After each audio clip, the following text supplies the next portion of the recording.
제명의 꼼수와 공약선거의 실종. 자유한국당이 6일 의원총회를 열어 비례대표 의원인 조훈현 의원을 제명했습니다. 미래한국당 사무총장으로 내정된 조 의원이 의원직을 유지한 채 당을 옮길 수 있도록 하기 위해서입니다. 현행 선거법은 비례대표 국회의원이 소속 정당의 합당, 해산 또는 제명 외의 사유로 당적을 이탈 변경하거나 둘 이상의 당적을 가지고 있는 때에는 퇴직된다고 규정하고 있습니다. 탈당을 하면 의원직을 상실하지만 제명이 되면 의원직이 유지된다는 규정인데 자유한국당이 이 규정을 악용하여 현역 의원을 스스로 제명한 것입니다. 과연 자유한국당답다고 해야 할까요?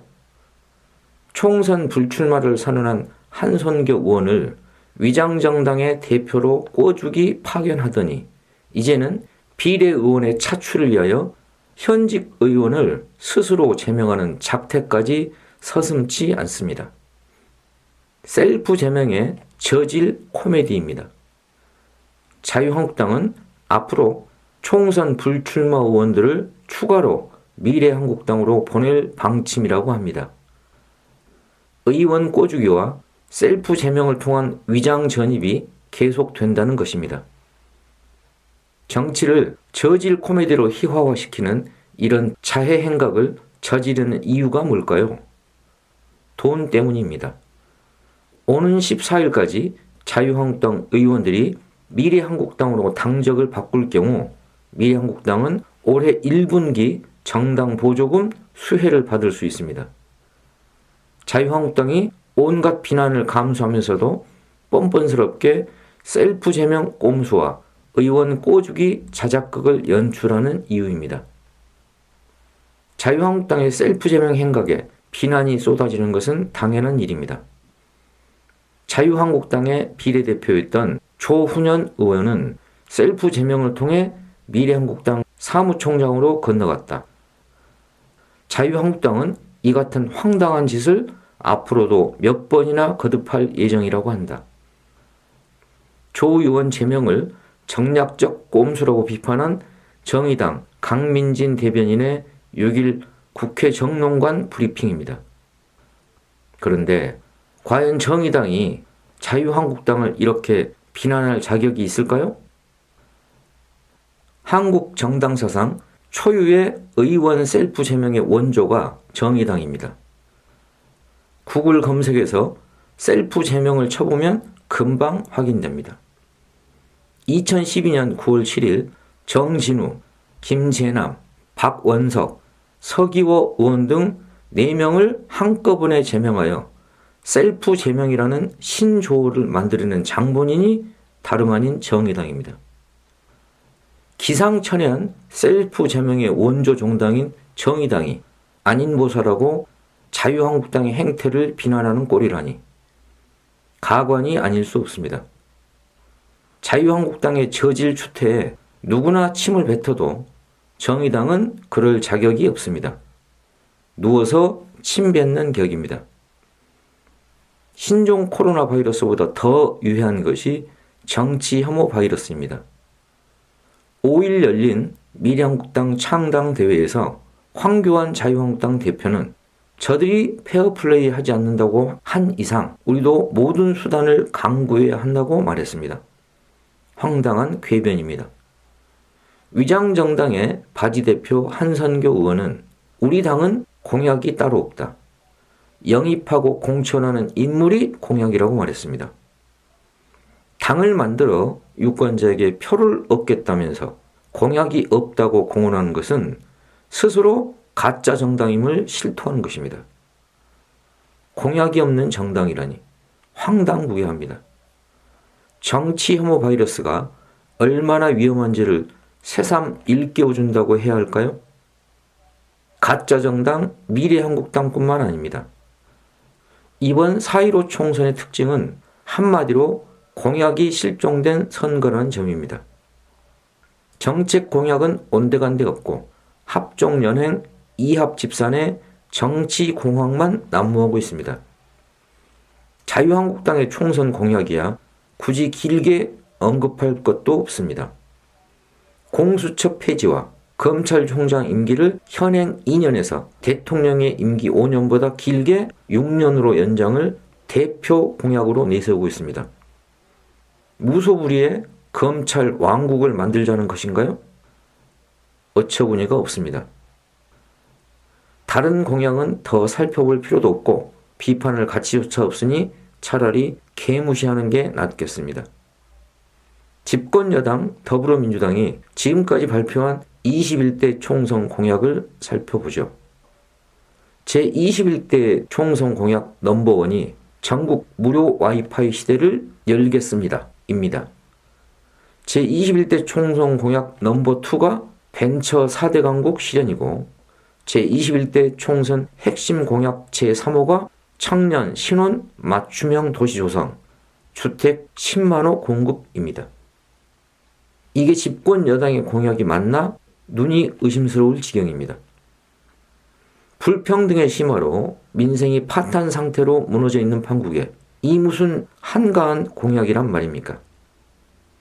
더불어민주당의 4.15 총선 공약은 선거가 끝난 뒤 추진 여부는 차치하더라도 당장의 절박한 민생의 요구와 너무나 동떨어져 있습니다.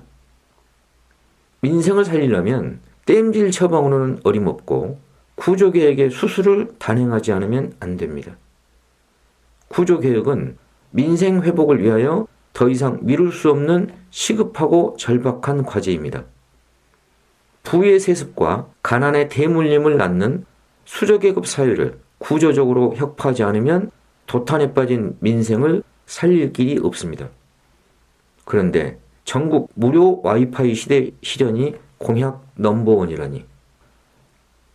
한국보건사회연구원 남상호 연구위원은 우리나라 가계소득 및 자산 분포의 특징에서 국내 가계 단위의 순자산 진입계수가 0.6014로 가처분 소득의 진입계수 0.4259보다 심각하다고 분석했습니다. 진입계수는 소득이 얼마나 균등하게 분배되는지를 보여주는 지수로 1에 가까울수록 불평등이 심하다는 뜻입니다. 자산의 경우 상위 10%가 우리나라 국민 전체 자산의 43.7%를 보유한 것으로 나타났습니다. 반면 하위 40%는 전체 자산의 5.9%를 보유하는 데 그쳤습니다.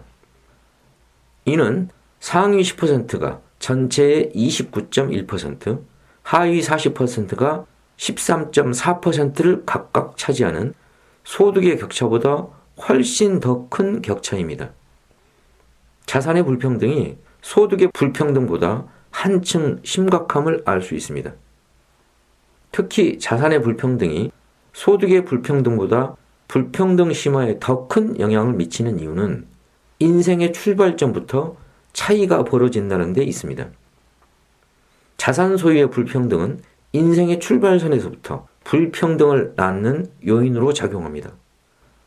부모의 자산에 따라 태생적으로 수저가 달라지는 것입니다. 통계청의 가계금융조사에 따르면 우리나라 전체 가구의 가구당 자산은 평균 2억 7,268만 원이며 이 중 75.8%가 부동산이고 금융자산은 21.4%로 나타났습니다. 종물주의의 거물주라는 말이 빈말이 아님을 보여줍니다. 불평등 완화를 위한 복지의 부분적 확대에도 불구하고 빈익빈 부익부 현상은 완화되는 것이 아니라 갈수록 심해지고 있습니다. 당장 민생위기가 심각하므로 복지 확대의 정책이 필요한 것은 물론이지만 불평등을 심화시키는 악순환의 고리를 끊는 근본 대책이 필요합니다.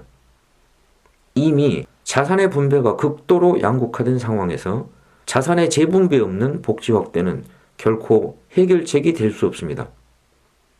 복지 확대는 엄발의 오줌 누기에 지나지 않으며 자산의 불평등 해소가 근본 해법입니다. 차별, 불공정, 불평등, 가난의 대물림을 끝내려면 자산 재분배는 피할 수 없는 과제입니다. 한국 사회 구조개혁의 관문이 두 달 앞으로 다가온 4.15 총선입니다. 사전투표가 4월 11일에서 11일이므로 정확히 두 달 앞입니다. 매번 강조하지만 21대 총선은 4년마다 열리는 의례적인 국회의원 선거가 아니라 촛불항쟁 이후 치러지는 첫 총선입니다. 이번 총선에서는 대중항쟁으로 표출된 민심을 반영하는 정책이 각 당의 정책 공약으로 제출되어 사회적 공론화가 이루어지고 유권자의 선택을 받는 과정으로 되어야 합니다. 하지만 정책 공약이 실종된 채 정치 공학만 어지러운 선거는 정치 혐오를 부추길 따름입니다. 더구나 촛불항쟁 이후 새시대의 관문을 열어가야 할 4.15 총선이 정치 혐오로 오염되는 것은 시대의 요구에 역행하는 심각한 퇴행입니다. 공약은 뒷전이고 오로지 비례대표 의석 배분 자격 3% 득표 경쟁에 매몰되는 현상 역시 본말이 전도된 것입니다.